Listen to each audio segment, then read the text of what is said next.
Good afternoon, everyone, and thank you so much for joining us for this very exciting webinar. Now, certainly with the passage of the Inflation Reduction Act, there are a lot of opportunities for communities all across the country in our investments into our transition to a clean energy economy. And specifically, when we think about what it means for energy communities, there are some amazing provisions within the Inflation Reduction Act, building upon the momentum over the last couple of years that are ripe for the opportunities for energy communities to affect revitalization of the economies. And so I'm Brian Anderson, Executive Director of the Interagency Working Group on Coal and Power Plants, Communities, and Economic Revitalization, which was stood up just over 2 years ago, or just about 2 years ago, by the administration to ensure that the resources that are necessary to make sure that none of the communities that have provided the energy resources for our country for the last century are left behind as our opportunities for transitioning and transforming our future energy economy come to fruition. And so today we are joined by some great visitors across the department, from the U.S. Department of Agriculture, U.S. Department of Energy, and the White House to speak specifically to some of the provisions in the Inflation Reduction Act and what it means for energy communities like you that are represented here today. So again, thank you for joining us, and we really have some exciting topics to discuss. So on the next slide, when I mention the opportunities that are right now in front of energy communities around the country, they are unprecedented, to say the least. There's over $256 billion of open and planned competitive funding on the Interagency Working Group's clearinghouse. It can be found at energycommunities.gov. That is the IWG's community clearinghouse. And in terms of the planned and open funding to states, there's over $329 billion. Now, these are plentiful in terms of the number of opportunities. You can see 140 different opportunities. 35 of these are with no cost share, because over the last 2 years, we in the IWG have spent a lot of time working in communities and hearing from you the challenges that individual communities have when it comes to accessing federal funds. And one of the big ones is coming up with the cost share necessary that is required by many provisions as funded by Congress. There are 22 Inflation Reduction Act tax credits that are available for energy communities, as well as IRA grants, loans, and tax credits that you will find at the clearinghouse, again, at energycommunities.gov. And so we have heard from you and the communities. One, it's cost share is one of the challenges, but another one is specifically the capacity and the capacity within communities to be able to access these funds. And so one step we're trying to take is make sure that you have the information necessary to be successful on these provisions, as well as accessing the capital that are necessary to make the investments in energy communities, as well as making those connections into the private sector. So we go to the next slide. Specifically, within the Inflation Reduction Act, you will hear today about many of these provisions in depth, but there are $250 billion in authority for redeveloping or repurposing energy assets. And we'll hear directly from Jigar Shah, the director of the U.S. Department of Energy's Loan Program Office, on this Energy Infrastructure Reinvestment Program. There's bonus tax credits for clean energy projects and energy communities, specifically to make sure that the communities that have contributed to our energy economy that we know today have those opportunities to participate in those clean energy projects as we move forward. And then likewise, there's $4 billion in clean energy manufacturing tax credits for energy communities as well, so that not only the energy projects, the clean energy projects can receive bonus tax credits for constructing the projects in energy communities, but then as we build out the supply chains that this country will be building in the trillions of dollars of investments over the next few decades to achieve our clean energy economy, that there are there are those opportunities for those manufacturing tax credits in those energy communities. And then also specifically to support workers, to support communities, and to support environmental justice. The IRA supports energy workers and their families through the Black Lung Disability Trust, through the Greenhouse Gas Reduction Fund, through the $3 billion specifically for environment and climate justice, and another $145 million in tribal electrification. So these, as I mentioned, these opportunities are certainly plentiful. And I don't want to talk a whole lot more. I want to get to our exciting program.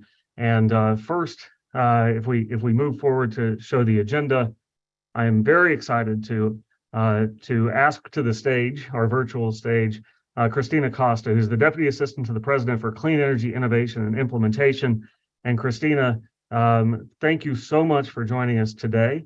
We have an exciting agenda, as you can see, and I'll introduce our coming speakers after you. But Christina, I'm excited to bring you to the stage and hand the presentation over to you. Thank you for joining us.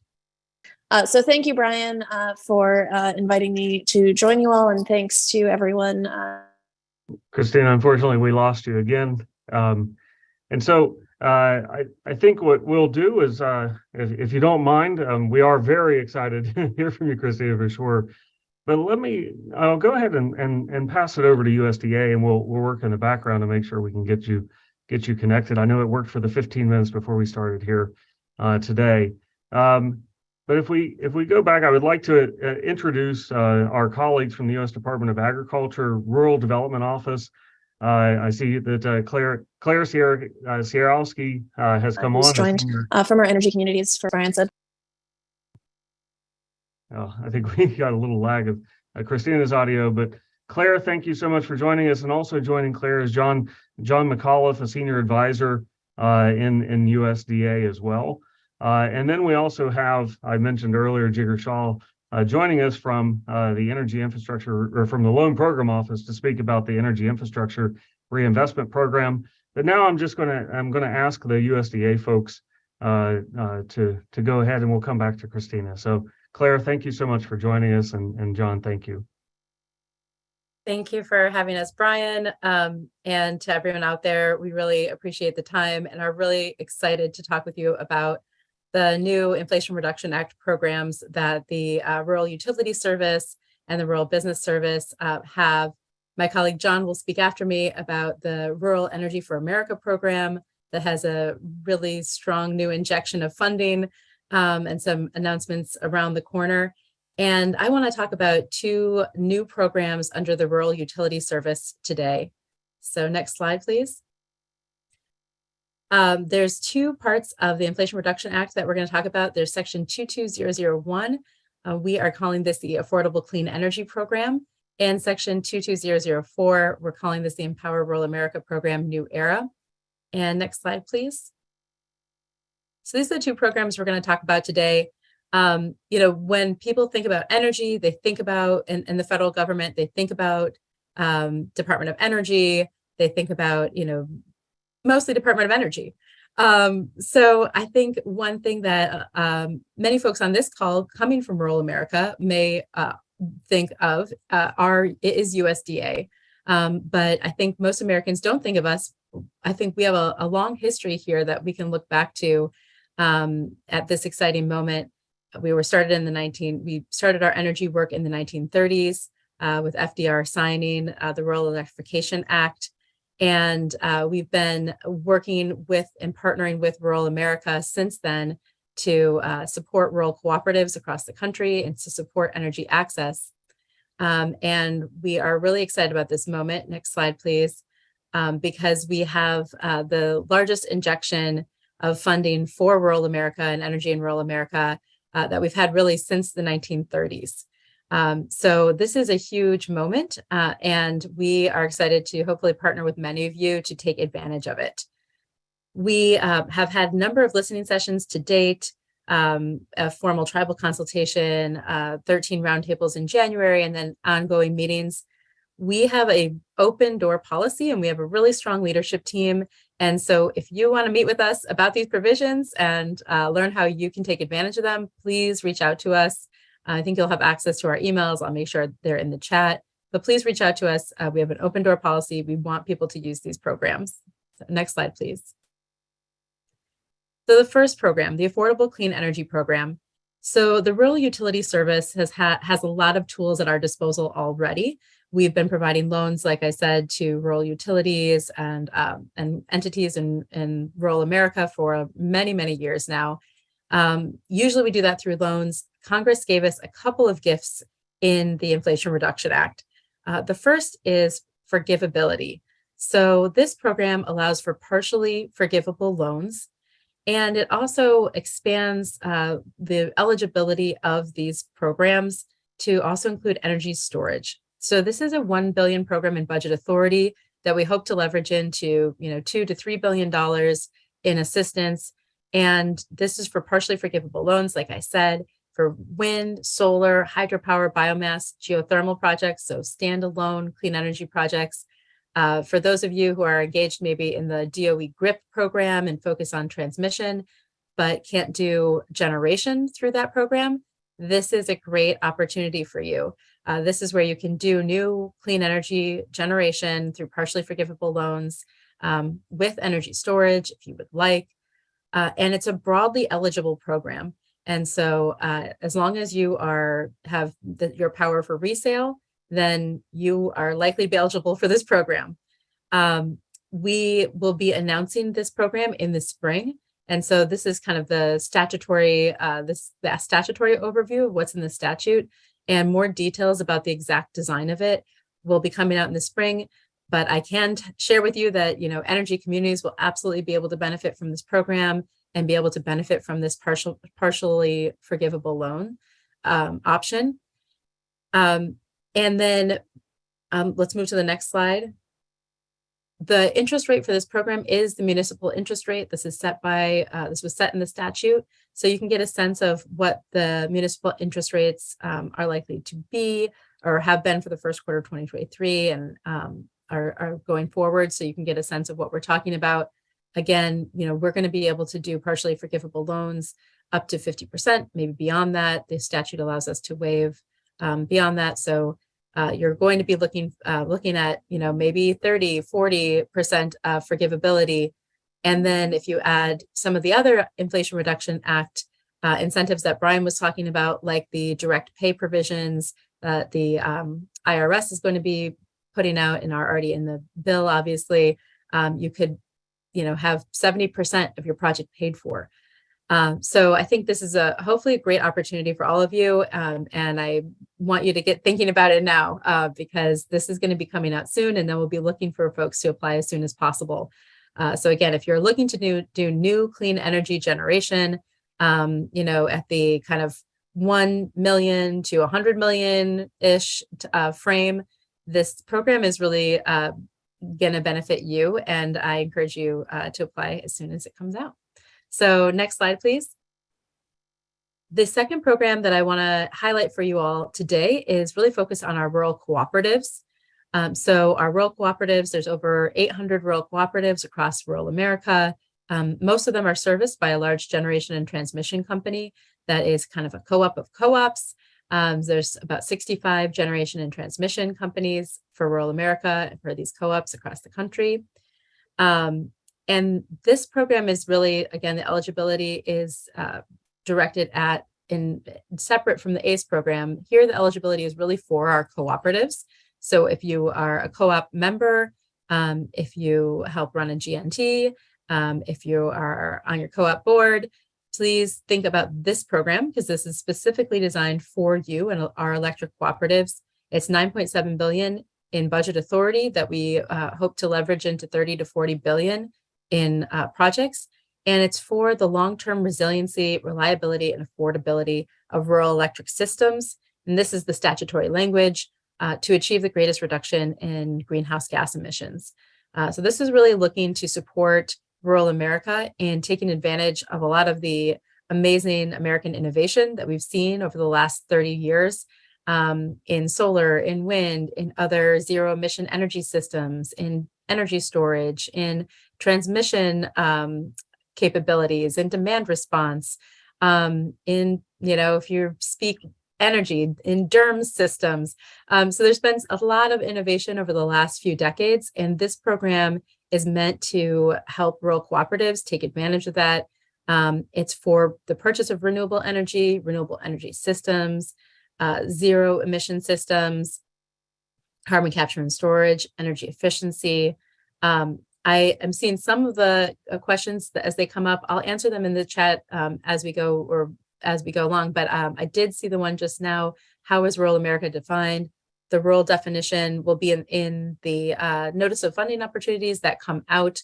But I think generally the Rural Utility Service uses a higher than 10,000 definition. So it's usually 50,000, or rural communities of 50,000 or less, or between 20 and 50,000. But that will be in the funding announcement that comes out. Again, this is for rural energy, renewable energy systems. And there's a lot of financial tools on the table. The statute basically says we can provide loans, loan modifications for, maybe you have a stranded asset that no longer is performing well. We can do loan modifications. We can do grants on, other financial assistance. And the only restrictions we have here really from the statute are that no entity can receive more than 10% of the total budget authority, and the grants that are given can't exceed 25% of the total project costs. So next slide, please. Again, we really see these as a great opportunity to take advantage of these new partially forgivable loans and grants and new loans and loan modification opportunities, and then to pair them with the other IRA, other IRA feast at the table. And so, we see these as likely to be fully stackable with direct pay provisions that the Treasury Department will be putting out. And then, of course, Department of Energy has a bunch of other programs, and other agencies have, consumer-based energy efficiency, or your states may have consumer-based energy efficiency programs, EV purchases. So we see this as part of the ecosystem now that can then further support these kinds of projects. Next slide, please. The timeline for these programs we have from now, basically, and when these funding announcements come out this spring, until September 30th, 2031. So everything has to be fully in place by September 30th, 2031 for us to be able to do final disbursements. And so as a result, that may sound like a lot of time, but as many of you know, in the energy sector, it takes years to get a major energy project done. So we are really focused on speed and simplicity and making these accessible programs for folks. And again, we hope to release the notice of funding opportunities this spring, and then begin obligating some of this funding this fiscal year. So we are going to be looking again for folks to, next slide, please, to really get ready now. That's my main message to you all. Again, partially forgivable loans for standalone renewable energy projects in the 1 million to 100 million range. And then if you're a rural cooperative, or if you're a part of a GNT, really looking at those system changes that can help you take advantage of all of the new renewable energy, zero emission, and other technologies on the table. And now is the time to prepare. We're going to put these out, and then we're going to be asking folks to quickly turn around so that we can get this money out the door as soon as possible, because we know that all of this takes a lot of time. So I'm going to stop there. I think that's my last slide, and I'm going to turn it over to my colleague. Next slide, please. And so, Claire, before we turn it over to John, I just want to give our participants, we have about 550 or so participants, give a quick reminder. Please submit your questions into the Q&A, not into the chat. It's much easier for us to make sure that each and every question is answered, and gives us an opportunity even after the webinar to make sure that the questions are answered. And so please do submit your questions to the Q&A, and we'll have some time at the end to have a Q&A. Claire, sorry for interrupting, but as the questions are rolling in, we want to make sure that each and every question is answered. And which is awesome. We want your questions. So yeah, bring your questions. As Brian said, we will work to answer all of them either here or afterwards. I know these slides are going to be on the website, so you'll have access to these slides. Here are some good resources for you. And then I'm going to turn it over to my colleague, John, to talk about another one of our really great programs that you all should hopefully be accessing as well. So John, over to you. Thank you so much, Claire. I hope everybody's doing great today. I'm so excited to be here. I think every time we do one of these, it strikes me how much money is going to be pouring into communities across the country as a result of the IRA and the programs at USDA and the Department of Energy. So very excited about what we're here to talk about today. Next slide. Which is called the Rural Energy for America program. So I just said there's huge amounts of money pouring in. There's also small amounts of money pouring in. This is a program that's going to range between $1,500 and millions of dollars for renewable energy systems, energy efficiency improvements in rural America, or for agricultural producers. So right now, those can cover up to 40% of total eligible project costs. That's up from 25% before the IRA was passed. That's actually going to go up to 50% later this month, but we'll talk a little bit more about that later. Loan guarantees for larger projects can cover 75%, and combined loan and grant guarantees can cover up to 75%. So in this program, unlike some other programs with rural development, there isn't a direct loan option, but we do loan guarantees working with your lender. Next slide, please. So here are the two types of groups that are going to be eligible for this funding under the Rural Energy for America program. The first are agricultural producers. That means an individual or entity that receives 50% or more of their gross income from ag products. They do not have to be located in a rural area. They can be in downtown New York City if they're doing some sort of vertical farming operation. They'll be eligible for this program. The majority of the other folks that are going to be eligible are rural small businesses. They're as defined by the Small Business Administration. So as long as you meet that definition, you're eligible for other programs that the SBA does. You'll be eligible for this one. And a rural area is here defined, as Claire mentioned before, in a non-metro community of under 50,000. We do have a handy map. You can see at rd.usda.gov/REAP. And you can see the map that we've got here. You can type in your address, and you'll be able to see exactly whether or not you're eligible. With the exception of Puerto Rico, the map is being updated to reflect the slight difference in the way municipalities are done there. So when in doubt, you'll have a contact. I'll have it at the end of the slide for who to ask to confirm your eligibility, confirm your project, and all of that. Next slide, please. So what can you do with a REAP grant? Well, so long as your technology is commercially viable and installed by a contractor, meaning even if you're excellent at it yourself, we encourage you to use a contractor. It can be any renewable energy. Examples are solar, wind, smaller hydroelectric plants, anaerobic digesters of many different sizes, different biomass and biogas projects, geothermal projects, as well as wave or ocean power, if that applies to your community. The vast majority of REAP funding in recent years has gone to solar projects.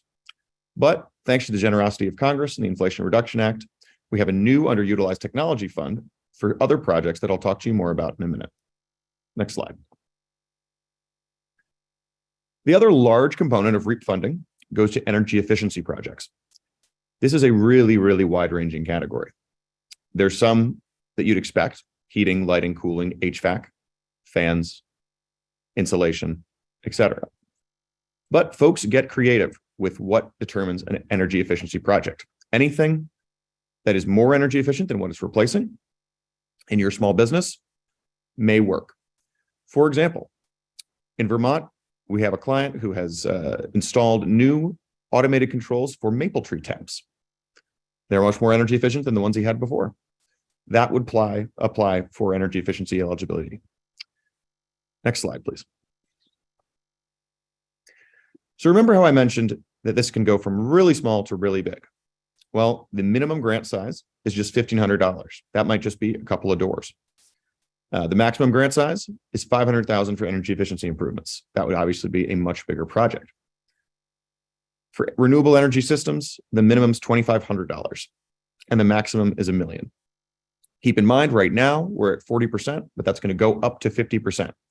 So your total eligible project costs are significantly higher than the maximum you can request for your grant. Next slide, please. I like to start with some examples to understand exactly the impact that this can have for our small business owners and our ag producers. Over there on the left, this is out in California. This is an almond farmer. He needed a new water pump. His water pump was costing him $6,000 to $7,000 a month in the months where he was using it. He got a REAP grant, got a new water pump, and then got a second REAP grant the year after for solar panels to power that pump. That's going to bring his energy bill down to a couple $100s a month. Excited to go back out there and see it when those solar panels are installed. But that's a huge opportunity for someone who's paying $6,000 to $7,000 a month to take that cost almost entirely off of their business. Over there on the right is Louisiana. They've got a number of storage units. They've put solar panels on the top of each of those storage units out in the hot Louisiana sun. And those panels have virtually reduced their energy bills to zero in those facilities. Makes a huge, huge impact for all of the communities that take advantage of REAP programs. Next slide, please. REAP is done at the state level. I'll always be here to answer questions, but you'll be working with your rural development energy coordinator at the state level or with your state director. Rural development has a state director and SECs throughout the states, and they'll help you with your application. They can be found under To Apply on the link that was just posted in the chat, and they can be sent in the mail, emailed, or at grants.gov. I'm very excited to say we'll be working on a new web application launching this summer. But for now, here's the way to apply. Next slide. Now, what's this really about? Well, REAP was a $50 million a year program, but thanks to the IRA, it's getting much bigger. Next slide. It's got over $2 billion that we think will impact almost 50,000 farms and small businesses across the country. That's $1.7 billion for the program as it stands, and $300 million for underutilized technologies and technical assistance.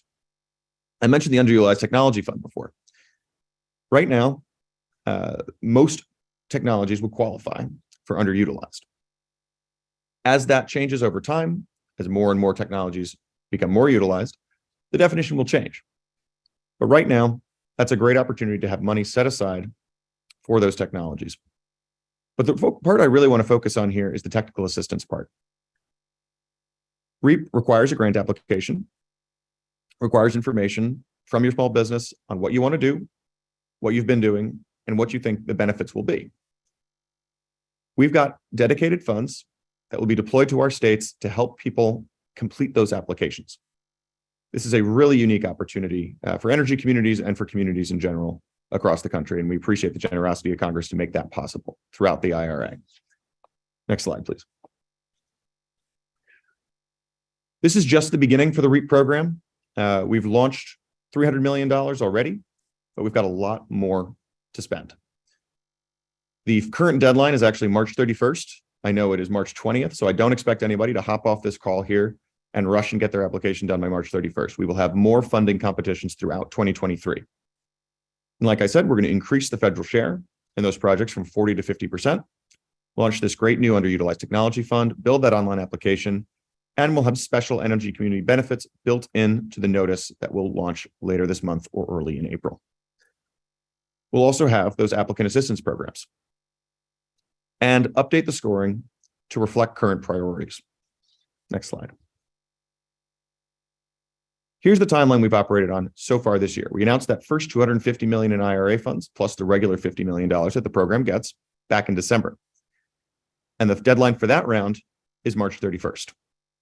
But at the end of March, we'll be publishing a second notice in the Federal Register announcing all of these new funding rounds and significantly more resources. That round will then open in April. Next slide.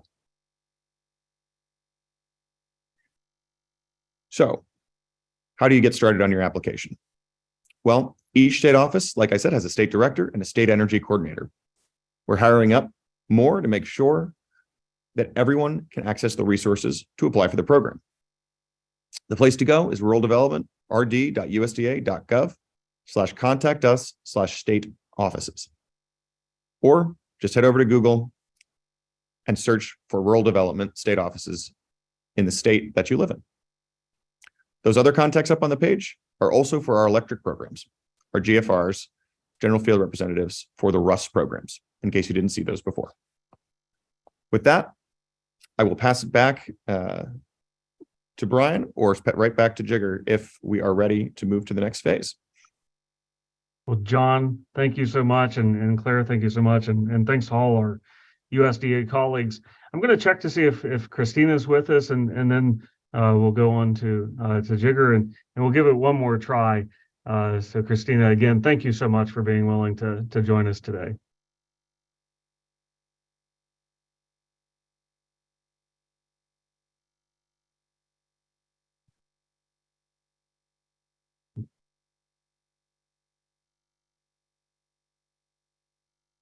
Can you hear me now? Yes, very loud and clear. It's a Zoom miracle with thanks to Amy. Thanks so much, Brian, and apologies everyone for our technical difficulties. We have been plagued by connectivity issues at the White House this week, so I'm very sorry that it affected this very exciting and hopefully very informative webinar. Thank you all so much for joining us. As Brian said at the outset, I'm the Deputy Assistant to the President for Clean Energy Innovation and Implementation. That basically means for IRA implementation. And in September, when John Podesta rejoined federal service to lead our IRA implementation efforts, one of the things that the President did was appoint him a co-chair of our interagency working group on coal communities and economic revitalization. And that's because we really see the Inflation Reduction Act as a critical tool in supporting the Biden-Harris administration's overall commitment to driving investment and economic opportunities in these communities. And as you've already heard from our USDA colleagues, as you'll hear from Jigger and LPO shortly, there are a lot of opportunities within the IRA. So if we can skip to the next slide.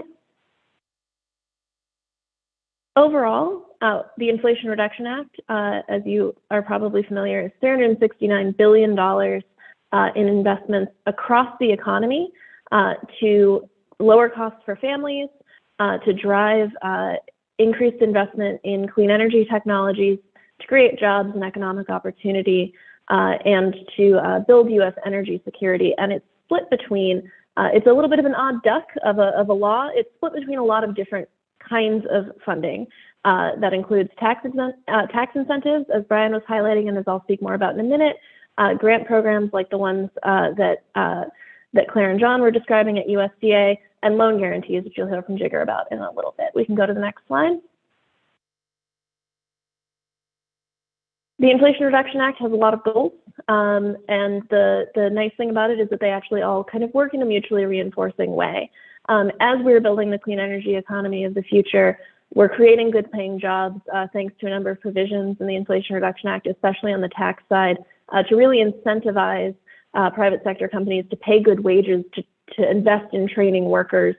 As we deploy those clean energy technologies, both at the industrial scale, at the utility scale, we're also making a lot of investments in home energy efficiency and in making technologies more affordable and accessible to individual families.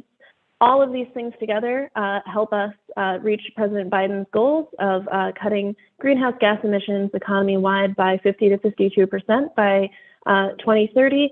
And it does it in a way that makes sure that no one is left out or left behind. We've learned a lot over the years about what happens when we pass these big pieces of legislation, but we don't really focus in on making sure that investments are going to the communities that really need the help the most. And that, of course, includes energy communities. We can go to the next slide. The lion's share of the programs in the Inflation Reduction Act are delivered through the tax code, which is quite unusual for energy legislation. But it creates a lot of exciting opportunities, and it's really why we like to say that the Inflation Reduction Act is a government-enabled but a private sector-led program of business, because all of these provisions that you see here on the screen are really intended to incentivize the private sector to invest in lower carbon, lower emitting technologies. And that's what you see in those clean energy generation incentives, in those manufacturing credits that are intended to incentivize more domestic manufacturing of the clean energy technologies of the future and create jobs in those industries as well. Those home and buildings incentives I was talking about that will help lower energy costs for families and businesses, additional credits to incentivize adoption of clean vehicles and the infrastructure to support them. And then we have these interesting things called credit enhancements. And this is where the Inflation Reduction Act is really a unique piece of legislation. These are basically adders, bonuses on top of many of those tax credits to help drive really the kind of middle out, bottom up investment and economic growth that President Biden, that is at the heart of President Biden's economic agenda. And that includes, of course, bonus credits for utilizing domestic content in clean energy programs, as well as for siting projects in energy communities. So we can go to the next slide. Of course, it's not all on the tax side. We have more than $100 billion in grant and loan programs, many of which are also create exciting opportunities for energy communities. You've already heard from USDA on the rural co-op financing and on some of the other opportunities through USDA under the Inflation Reduction Act. And I would also highlight here programs at the Department of Energy to help drive decarbonization in the industrial sector and additional incentives for investing in innovative clean energy technologies. We can go to the next slide. Sorry, I'm speeding through these. I want, it's a little awkward to be in the middle. But as I said, you know, we have these provisions, particularly on the tax side, that are really going to help drive investments in energy communities. And we want to make sure that you all know about them, that you know how to access them, that we're sharing information with you as early as possible. Like I said, there is a 10% bonus on several of the clean energy generation credits for projects that are sited in an energy community. I know the natural question there is, well, what do you mean by an energy community? There are a number of definitions for that in the Inflation Reduction Act. They'll be clarified in forthcoming guidance that will be coming out from the Department of Treasury in what I can say is a matter of weeks, not months. So stay tuned for more information from the Interagency Working Group, from the Department of Energy, from the Department of Treasury on that. But that will, in our minds, help give clean energy developers a little bit of an added nudge to cite projects in the communities that really need the jobs, that need the investment, that can benefit the most. A couple of other tax credit highlights that should be of interest, I think, to energy communities. There is an extension of a credit called the Advanced Energy Project Credit that was originally created in the Recovery Act.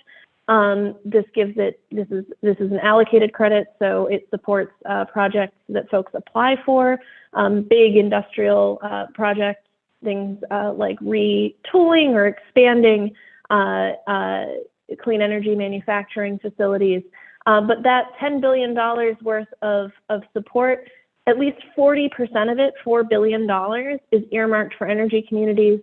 The initial guidance on that is already out from the Department of Treasury. It was released in February. We're expecting the applications to open up at the end of May, early June. So look forward for more information to come from the Department of Energy, from the Department of Treasury on that piece. As I mentioned, there is a bonus on those clean energy credits for domestic content. There's also a very innovative, unusual program that is the low and middle income, low income communities adder. And what this is it gives a bonus for small scale, so like rooftop or community solar projects, for instance, clean energy generation projects located in low income communities That credit value is boosted by 10% for projects in low-income communities, 20% for projects that are placed in service in association with federally subsidized housing or that provide economic benefits to low-income households. That is a complicated provision, as you can tell. Similarly, we have initial guidance out on that piece, but we're expecting a lot more information to come from Treasury and the Department of Energy on that program toward the summer. So stay tuned on that piece. And we can go, I think, to the next slide. There's obviously a lot in the Inflation Reduction Act. We are all of about 6 months, 6.5 months into implementing this law. We've gotten a lot out, but we have a lot more to come. So just sharing a couple of resources here to help everyone understand what's in the law. So if you go to cleanenergy.gov, we have a plain language guidebook. That is the very attractive cover there on the right. But that walks through every single clean energy and climate provision in the law, where we have announcements out from the agencies. It links out to those announcements. It is updated on a rolling basis as more information comes out. And it is just a really great one-stop shop to get your hands around all of the provisions that are in this law, try to start thinking through how you can put them together into a package that works for your community. We also update cleanenergy.gov with information on the tax provisions as those become, as Treasury releases guidance on a rolling basis on those. And the IRS, as you can see there with the link, also has a landing page where all of the guidance and other materials on those tax credits, which can be very complicated, is gathered all in one convenient location. So apologies again for my technical challenges earlier. It's wonderful to be here with all of you. I will kick it back over to Brian, but I'm going to stick around as well for Q&A if anyone has questions for me. So over to you, Brian. Well, Christina, thank you so much, and thanks for persevering through technical difficulties. As folks can see, there is so much that is being done. And the Inflation Reduction Act is really a game changer in terms of legislation. And thank you so much, Christina, for the work of the Office of Clean Energy Innovation and Implementation. And again, cleanenergy.gov, I'll drill that in. You can find the guidebook and everything else there at cleanenergy.gov. And so it's my great pleasure to introduce now to the stage Jigar Shah, the Director of the Loan Program Office in the Department of Energy. And Jigar, I'll hand it right over to you for this Energy Infrastructure Reinvestment Program. Thanks. I think you can hear me, but I think the host has to unlock my video. Oh, there we go. And we hear you loud and clear, Jigar. No worries. Wonderful. Let's go to the next slide. Thank you, everybody, for having me. The Loan Programs Office has been around, originally set up in 2005 in the Energy Policy Act, and has had an expanded mission really out of the Inflation Reduction Act. I'm going to skip through some of these slides quickly so we can get into the 1706 program, but very excited to be here and very excited about this moment in time. Next slide. You know, ultimately, the Loan Programs Office recognizes that there is a difference between technology risk and technology acceptance, and that many commercial banks around the country really are not ready for technology acceptance, even after the technology is what we call mature. And so that's really the nexus at where the Loan Programs Office sits. Next slide. And so we provide loans across all 4 of these milestones. So not just first of a kind deployments, which are the most common, but also follow-on commercial deployments where you're really taking construction risk, as well as commercial scale up where you're really seeing a lot of the learning curve occurring, and then full market securitization, getting Wall Street to accept some of these loans as well. Next. So, you know, I think that we have a historical opportunity really between Bill and the IRA. The bill actually expanded LPO's existing authorities to add additional categories, and the IRA gave us an unprecedented amount of new resources by which to help American innovators and entrepreneurs fully realize their vision. Next. The first the first line here is what we've had for a long time. That's where solar, wind, geothermal, the Vogtle nuclear plant got its funding. That blue line towards the bottom, advanced transportation, has also been around for a while. That's the Advanced Technology Vehicle Manufacturing Program that funded Tesla, Ford, Nissan, more recently Critical Minerals and GM's Ultium platform. The State Energy Financing Institutions is a program that was introduced by the bill where we can drop our innovation requirements if a project gets state energy financing institution support. So that's a loan guarantee or a grant from the state. And the 1706 program is what we're going to drill into.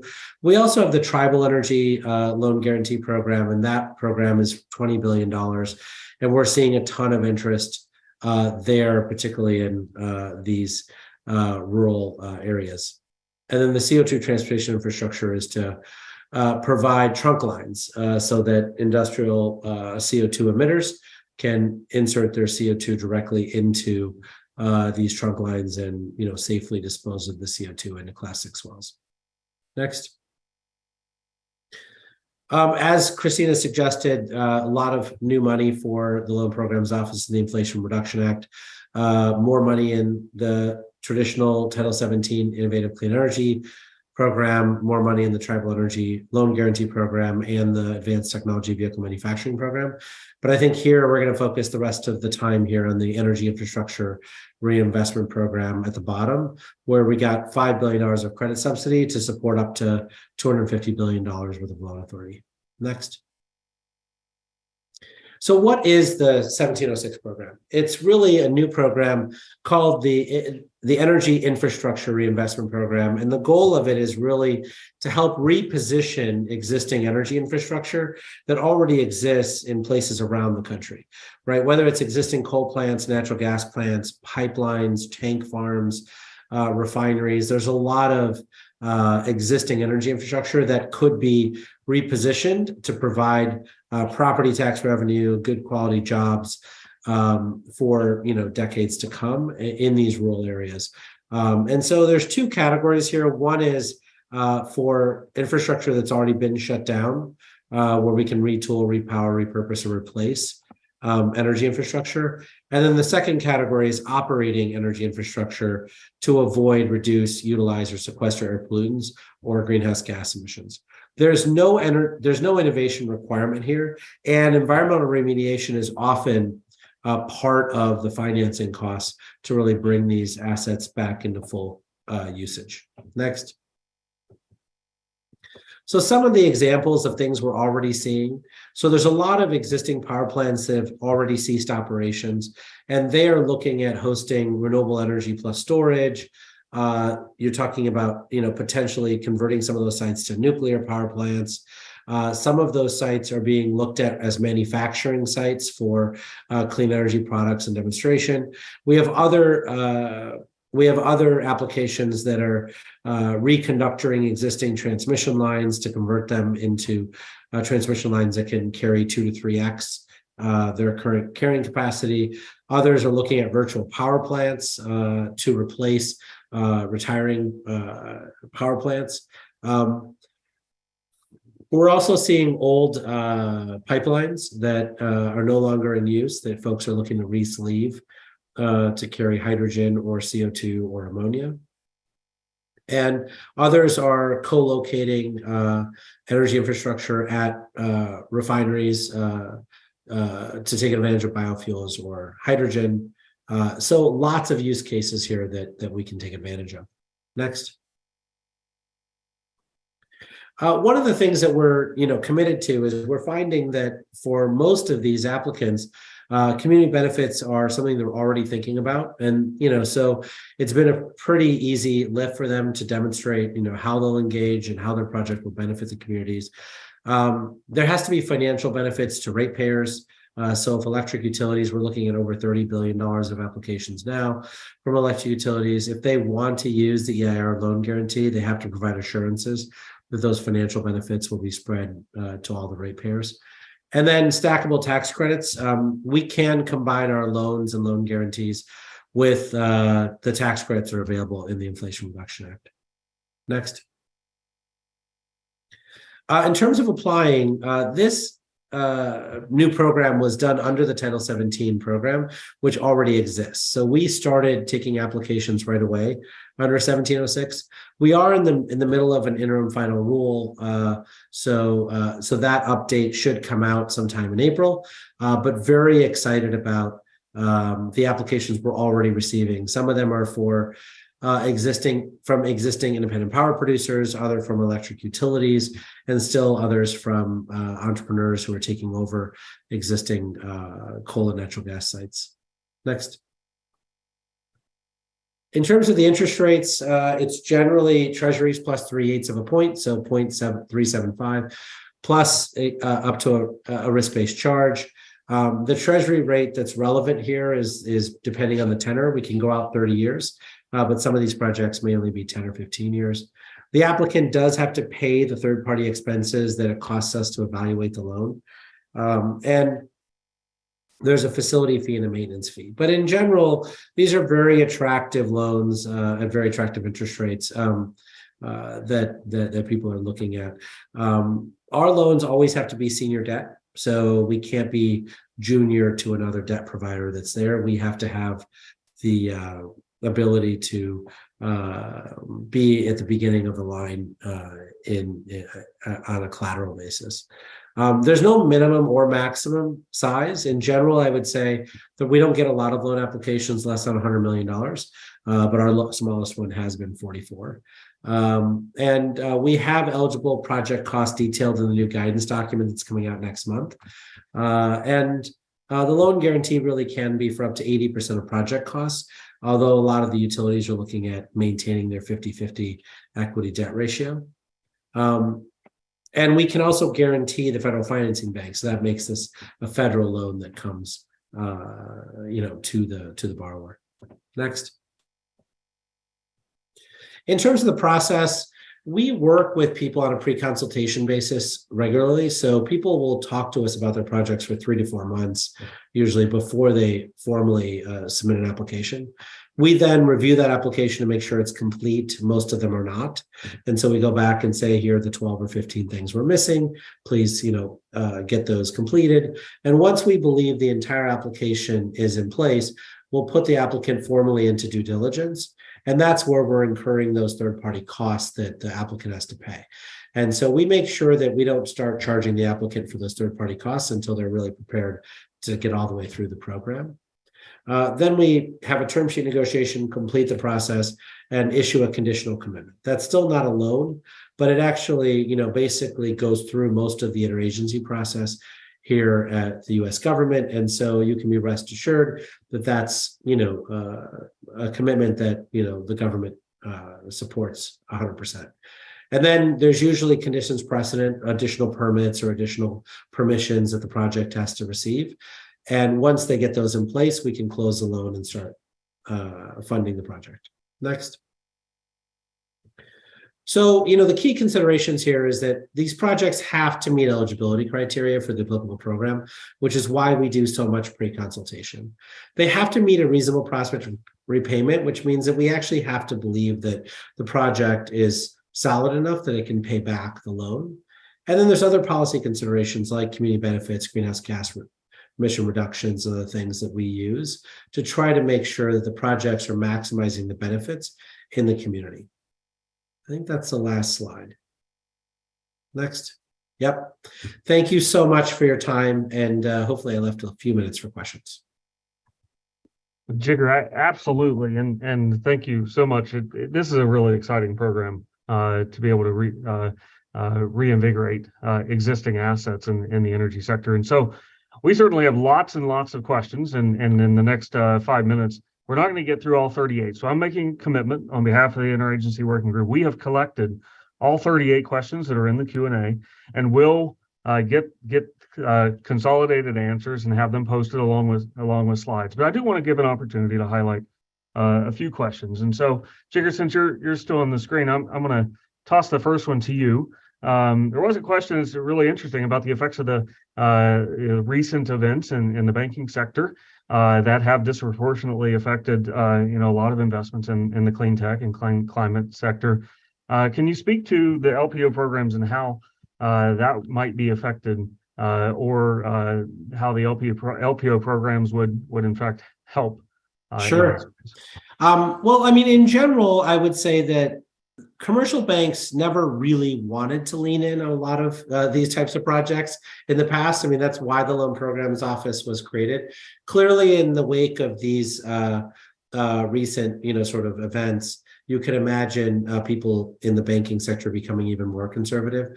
And so that makes our programs even more important for people who are trying to develop these important projects in rural communities. Absolutely. And Jigger, thank you. And also part of that question was how would it affect things like cost share within the Inflation Reduction Act?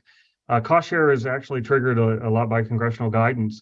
And so it would not really affect implementation when it comes to IRA provisions or bipartisan infrastructure law provisions when it comes to cost share. I want to toss the next one to our colleagues at the USDA. Lots of questions around various types of eligibility, types of projects.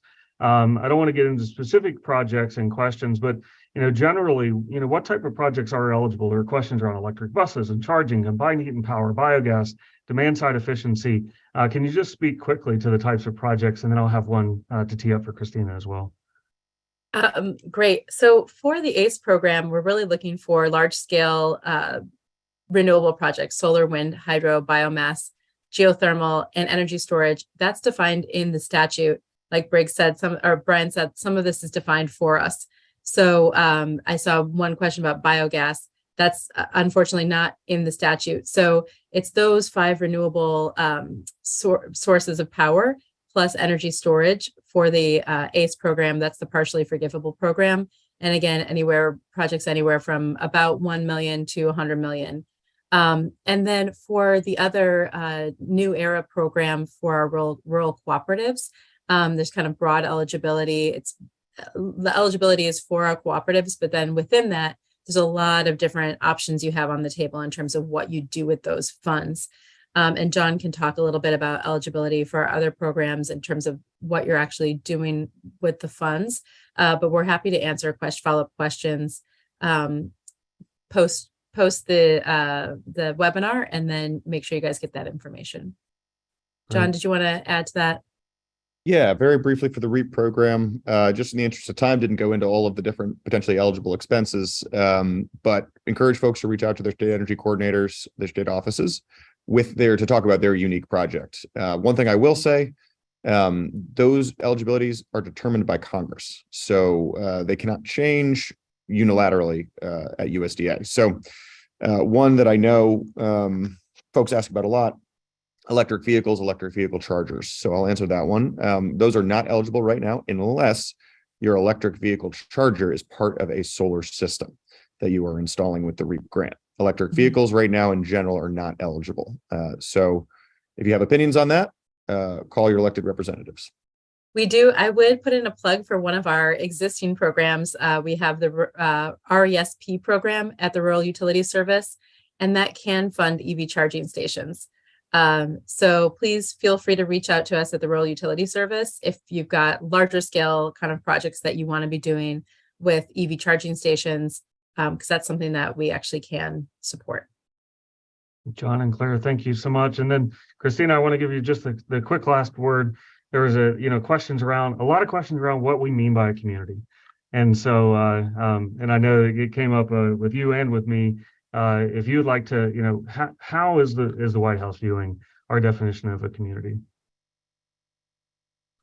Can you hear me? Yep. Okay, wonderful.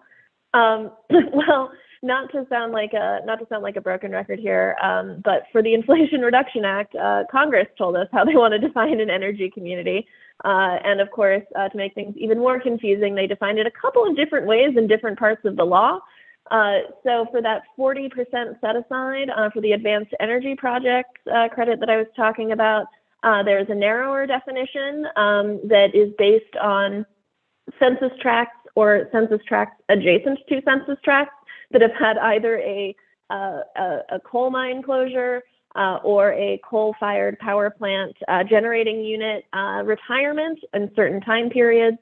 The energy community's 10% adder has a more expansive definition that includes That piece on the coal closures also includes brownfield sites, of which there are many, many across the 50 states, Puerto Rico, and then also includes another definition that is based on whether communities, whether census tracts had, whether metropolitan statistical areas had higher than average unemployment and also higher than average employment in fossil fuel sectors in the previous year. And so this will be clarified in the forthcoming Treasury guidance because it's extremely confusing, and we know that.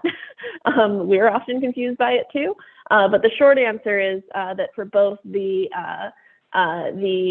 Advanced Energy Projects credit and the Energy Communities bonus credit, there will be a lot of opportunity for those communities that have previously had coal as an economic driver, and then Energy Communities has a few more opportunities as well for other communities. So, and if you think that your community should be captured, it isn't. Call Congress. That's right. Well, and Christina, thank you so much for that. And our job is to make it simple for the communities around the country. And so hold us to that. We're working with Treasury on the guidance and Department of Energy as was referenced. We will be hosting guidance like that at energycommunities.gov. Our job is to make it as clear as possible, to make it as easy as possible, and in fact, demystify getting the funding from the federal government. So please, each and every one of you who's joined us today, please hold us to that. I want to give a great shout out and thanks to our panelists and participants today. This is an amazing event. And so John, Claire, Jigger, and Christina, thank you so much for your participation. All of you on the webinar, thank you for your great questions. We will make sure we get those answered. And stay tuned at energycommunities.gov for our next installment on what the IRA means to energy communities and our updates. So thank you all and have a great day. Can't wait. Thanks, Brian. Thank you.